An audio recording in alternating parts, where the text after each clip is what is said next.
I don't know if you've seen these politicians, and of course they're lefty politicians out of Seattle.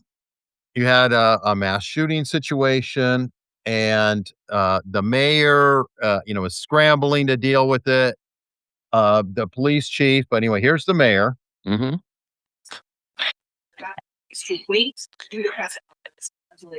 As soon as we coordinated with SPD and agreed that it was time to talk to the media, as soon as that we were going to be doing that, I and Governor Ferguson and Congresswoman Jayapal, all three broads, seen within minutes. So you could say his office unequivocally did not tell you? No, absolutely not. So then what was the delay? Because there's basic information, and I know SPD has gotten training on this and data pretty. Okay, the complaint, they're asking about a delay of hours. Oh, it's 5.5 hours. Exactly. Of anybody knowing what the hell was going on. So that's what they're asking. It's just quiet. Right. And I'll explain the reason that they waited. And the basics, the ABCs and the 1, 2, 3s of what happened. You had people running, you had people shot on the ground with bullet holes in their backs, covered in white sheets. And we are sitting there waiting. And the only thing that we had was a tweet and people who were afraid, and a lot of information on social media fill in the vacuum. So why is it that citizens in the city of Seattle had to wait for almost 5 hours to get answers? It's so serious. It's like national headlines. She looks like a strong leader. My office put out a statement at 8:30, which again included an initial inaccuracy. So again, this speaks to the tension between providing information early and providing it accurately. So we, along with SPD, were trying to manage that tension, and we got information out to you all as soon as we possibly.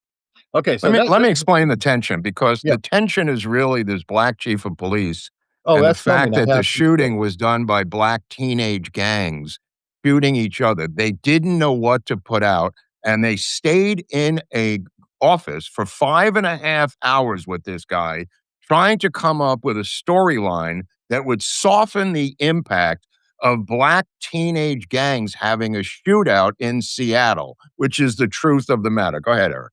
Okay, this is the chief not being happy that somebody questioned him, and listen to his defense. It sounds like a 13-year-old kid. I have been here working as hard as I can for this city from the day I got here. You got that? You listen but there to are me. reports that you are not in town often. Look at this guy. Reports are wrong. Do you understand? Let's go, man. Let's go. Whoa. So when I work. Let's go. Whoa. Let's go. What a thug. What a piece of shit thug. What a piece of shit. I work hard. Hard. This was a gang shooting with teenagers, and they don't know how to Marxist handle it. They don't know how to communistically PR handle it. If it was some white nationalist that they would finger, this would have been out in 5 minutes on their website. The longer it took, the longer I knew there was a cover-up in Seattle. And Jason Rance is up there, friend of the show, by the way, covering this really well for people who want to follow the storyline. By the way, Jason's moving up. He's like appearing on television left and right now, on Newsbacks and other channels, I've noticed. So good on him. He's like as guest host and things. But I want to take it because it's not only there that we see the issue. I grabbed this video. This is actually the Asheville chief of police. And, well, let's just say that she can't say the word gang. Yeah, that's what I'm trying to tell you. Watch this. It's very funny to see her twist herself. Does the Asheville Police Department believe this is two families that are rivaling against each other here, or is it gang violence? This is a group. Group. It's a group. Individuals know one another. They know one another. See, they can't. It's against their Marxist lexicon. Or something like that. These are groups. They're groups. Again, that are committing acts of violence against one another. Yeah. Like crime. I like that crime group. Crime group. Good one. And then here we go. I don't know why it's quiet. I jacked up the volume early. Anyway, whatever. I would say these are two groups of individuals. I would say there are, ties to them knowing each other. Oh my God. The doublespeak is breathtaking, you nutty Marxist bitch. Just spit it out. I know. I love it. Okay. It's groups that knew each other prior, and they have retaliatory. The word gangs is now considered racist by the Marxist lexicon. That's the answer to the entire quiz. Oh my God. But So when they have a gang shooting, like in Chicago every weekend where 25 to 35 kids are shot, they either don't cover it or just say there was a shooting without any explanation. And there you go. I'll tell you something. These chiefs of police in a lot of these urban areas are the enforcer thugs for these women mayors. Yeah. Yeah. A lot of times these women police chiefs too. And it's like, right. No, but I'm saying that's why I've always been opposed to these mayors having the somehow ability to appoint the head of a 5,000 man army to work for them. Yeah.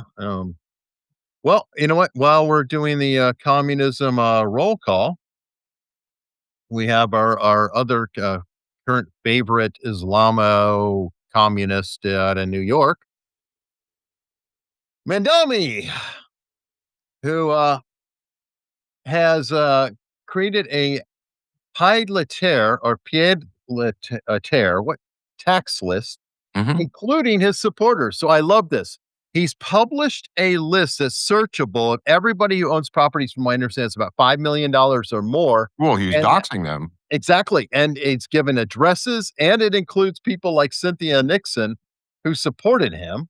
By the way, Cynthia Nixon was just appointed to review and approve judge nominations. This is a civilian woman who I did a film with when she was heterosexual and later, after the film, became a lesbian.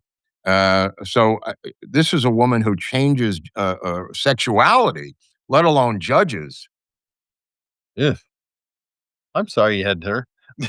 I remember her. And, okay.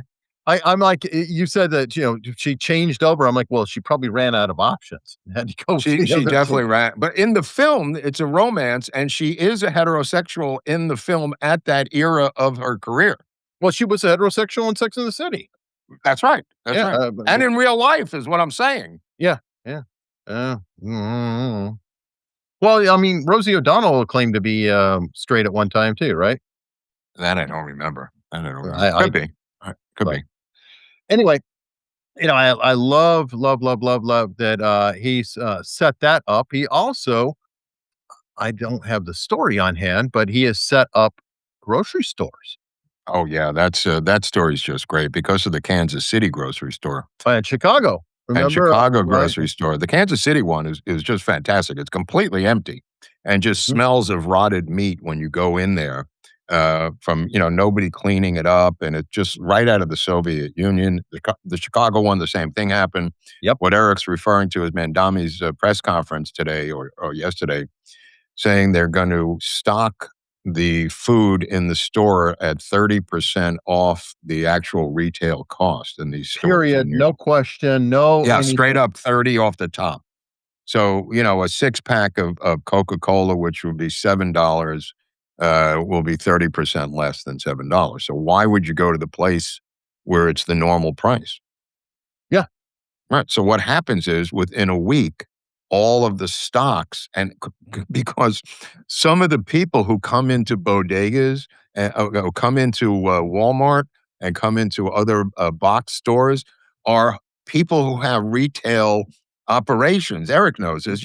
People will go into Walmart because you've got a little mom and pop grocery store.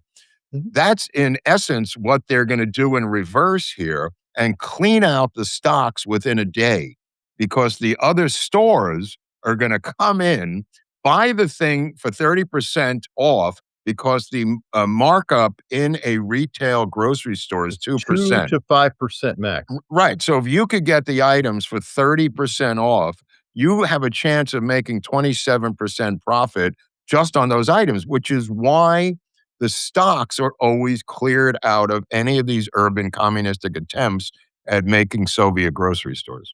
Yeah.